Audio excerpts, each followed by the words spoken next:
Hi guys. Watch in this video. How to make Lightning McQueen replica and fiberglass body kit car from car buck files. Need electronic drawings and paper printer or CNC laser machine.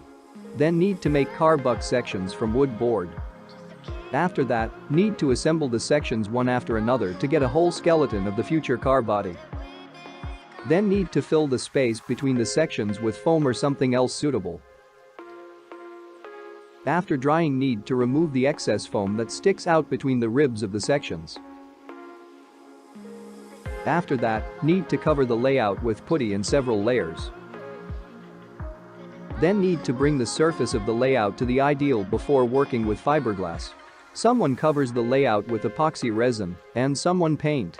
After preparing the surface of the layout to the ideal, work with resin and glass fiber is carried out to make a finished fiberglass body, future kit car.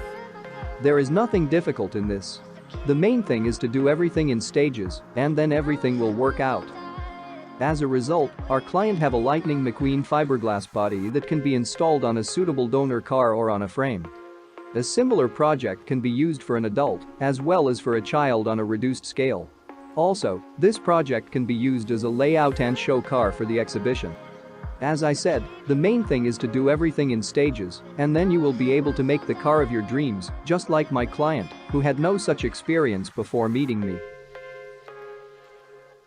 If you need digital car buck files, then Welcome!